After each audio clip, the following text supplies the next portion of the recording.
Hello friends and students, আজ তোমাদের দীপিকা পাডুকোনের একটা পোর্ট্রেট করে দেখাবো খুবই ইজিলি গ্রিড মেথডে। যে কেউ 3, 5, 4 স্টুডেন্টরা করতে পারবে যদি গ্রিড ঠিক কাউন্টিং করো ইজিলি একদম সেম টু সেম ড্রয়িং তৈরি হয়ে যাবে। তার আগে বলে রাখি, তোমরা যে চ্যানেলে যারা নতুন স্টুডেন্ট আছো চ্যানেলটা অবশ্যই লাইক, কমেন্ট এবং সাবস্ক্রাইব করে দেবে। অ্যাট ফার্স্ট একটা A4 ড্রয়িং শিট বা A3 ড্রয়িং শিট নিয়ে নিয়েছি। দেখো, আমি একটা দীপিকা পাডুকোনের পোর্ট্রেট ডাউনলোড করে নিয়েছি। এটা আমি গ্রিড অ্যাপ বলে একটা আর্টিস্ট গ্রিড অ্যাপ আছে, সেটা তোমরা ডাউনলোড করবে। ওটা দিয়ে আমি এটাকে গ্রিড মেথডে ফেলে দেবো। দেখো, এটা হচ্ছে আর্টিস্ট গ্রিড অ্যাপ। দেখো কোথায় একটা আছে, বার করি। এই যে পেয়ে গেছি। এটা হচ্ছে আর্টিস্ট গ্রিড অ্যাপ। এটা ক্লিক করলে দিয়ে প্রজেক্টে গেলে প্রজেক্টের মধ্যে এখানে লিখলে দীপিকা পাডুকোন, আমি ভুল করে এটা অন্য নাম লিখে ফেলেছি, আলিয়া ভাট লিখে ফেলেছি। আলিয়া ভাট নয়, এটা হচ্ছে দীপিকা পাডুকোন।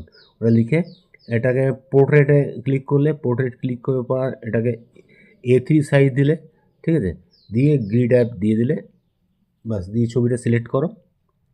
দেখো ছবিটা সিলেক্ট করো, এরকম 4টে লাইন আসবে। তারপর আবার ক্লিক করো। দেখো এবারে লাইন বেশি হয়ে গেল, একদিকে 14টা, একদিকে 10টা। হ্যাঁ, ABCDEFGHIJ পর্যন্ত, একদিকে 14টা। এইভাবে লাইনে ওই একইভাবে তোমরা মাপ করে অতগুলি ঘর তোমাদের পেপার মধ্যে করতে হবে। A3 পেপার মধ্যে অতগুলি ঘর মোটামুটি তোমরা 1 ইঞ্চি করতে পারো বা 2 সেন্টিমিটার করে এক একটা ঘর করতে পারো, ঠিক আছে। তাহলে আমার পুরো পেপারটা কভার হয়ে যাবে। মানে একদিকটা তোমার উপরটা হচ্ছে তোমার 10টা ঘর। হ্যাঁ, ABCDEFGHIJ পর্যন্ত। আর উপর নিচে ভার্টিক্যালি হচ্ছে 14টা ঘর। 1 2 3 4 5 6 7 8 9 10 11 12 13 14। হ্যাঁ, তোমরা দুদিকেই দুটো পয়েন্ট দিয়ে নেবে, তাহলে কি লাইনগুলো সোজা হবে। আমি দিলাম না, তোমরা দুদিকে দুটো পয়েন্ট দেবে, তাহলে স্কেলটা ঠিক স্ট্রেট হবে এবং সোজা হবে। লাইনগুলো খুব একটা ডিপ টানো না, খুব হালকা করে টানবে, তাহলে পরে যেন রাবার দিয়ে মুছে যায়, তাহলে ঠিক হয়। ঠিক আছে, দেখো এবার ছকটা করে নিচ্ছি পুরো। এদিকে ছক করলাম, এদিকেও ছক করে নিচ্ছি। একটু ছোট হলেও ক্ষতি নেই, পরে লাস্টে সাইডে মার্জিন করে দেবে, তাহলেও চলবে। হ্যাঁ, তাহলে একদম সেম টু সেম দেখো ছবি তৈরি হবে, যেমন ইন্ডিয়ার ম্যাপ করা যায়। এভাবে তোমরা যত বড় পেপার হোক, তোমরা ঘরগুলো যদি বড় বড় করো, অটোমেটিক ছবিটা অনেক বড় আঁকতে পারবে। খুবই সুন্দর, খুব ইজিলি, খুব কম সময়ের মধ্যে করা যাবে। এটা আমার করতে খুব জোর 25 মিনিট থেকে আধ ঘন্টা লেগেছে। তোমাদের হয়তো হয়তো 1 ঘন্টা লাগবে, তার মধ্যে হয়ে যাবে। শুধু লাইনগুলো একটু টানতে পারলেই হয়ে যাবে। আর ঠিক ঘরে যা যা আছে তাই তোমাকে আঁকতে হবে।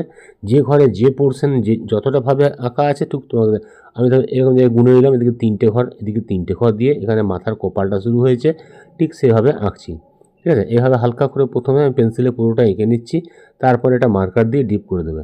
ঠিক আছে, তাহলে সুন্দর পারফেক্ট হয়ে যাবে। ঠিক জায়গায় ঘরগুলো গুনে গুনে করবে, দরকার হলে মুছে নেবে। মানে স্কোয়ারের মধ্যে লক্ষ্য রাখবে, স্কোয়ারের মাঝ দিয়ে লাইনটা গেছে না, সাইড দিয়ে গেছে না, উপর দিয়ে গেছে, কোন জায়গা দিয়ে গেছে তোমাকে সেই ঘরের সেই জায়গা দিয়ে করতে হবে। ঠিক আছে, খুব মাইনুরলি করে, মাথা ঠান্ডা করে, ইজিলি একদম সেম টু সেম ড্রয়িং, অথচ বড়, খুব ভালোভাবে পারফেক্ট ড্রয়িং আঁকতে পারবে।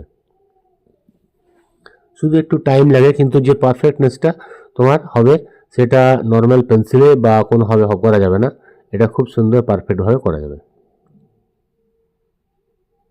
দেখো পেন্সিলে মোটামুটি রাফলি এঁকে নিলাম, খুবই ইজি, চোখ মুখ আঁকলেই হয়ে গেল। বাদ বাকি চুল গোলার মধ্যেও খুব একটা কিছু নেই। হ্যাঁ, আর এইভাবে স্কেচটা করলে তোমরা একদম হুবহু পোর্ট্রেট করতে পারবে। এবার দেখো মার্কার দিয়ে এটা একটু ডার্ক করে নিচ্ছি। ডার্ক করলে কি তোমরা ভালো করে বুঝতে পারবে এবং সুন্দর পারফেক্ট ড্রয়িং চিনতে পারবে, কি হচ্ছে চেনাও যাবে। যদি পারফেক্ট করতে পারো চেনাও যাবে।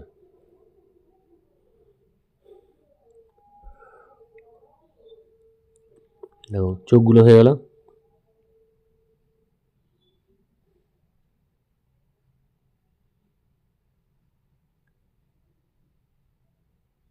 মুখটা হয়ে গেল, ঠোঁটটা হয়ে গেল, গলাটা।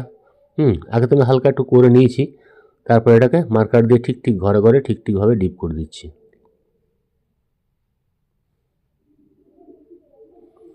মানে গ্রিড থাকা অবস্থায় ভেতরে যত ছোট ছোট লাইন আছে সব করে নেওয়ার চেষ্টা করবে, তাহলে কি পরে আর কি গ্রিডটা মুছে দিলেও ভুল একটা হবে না।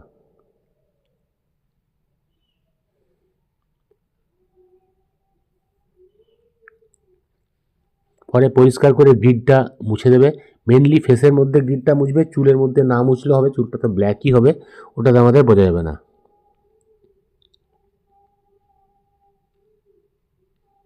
দেখো ড্রয়িংটা প্রায় হয়ে গেল, অনেকটা চেনা যাচ্ছে। কালার খুলতে বা কালার করলে বা শেডিং করলে আরও পারফেক্ট হয়ে যাবে। মোবাইল থেকে আঁকবে সুবিধা হবে, মোবাইলে যেখানে সেখানে জুম করতে পারবে, একটা ঘরের কী পোর্শন দিয়ে গেছে, কোন জায়গা থেকে গেলে ভালো হবে, ঘরে জুমটা করতে পারবে, তাহলে খুব পারফেক্ট ড্রয়িংটা হবে। দেখো হয়ে গেল, কত সুন্দর। তোমরা আশা করি শিখতে পেরেছো। অসুবিধা থাকলে কমেন্ট বক্সে লিখবে, আমি তার উত্তর দেবো। ঠিক আছে, আজ তাহলে ক্লাসটা এখানে রাখি, পরের ক্লাসে আবার তোমার সাথে দেখা হবে। বাই বাই, ভালো থেকো।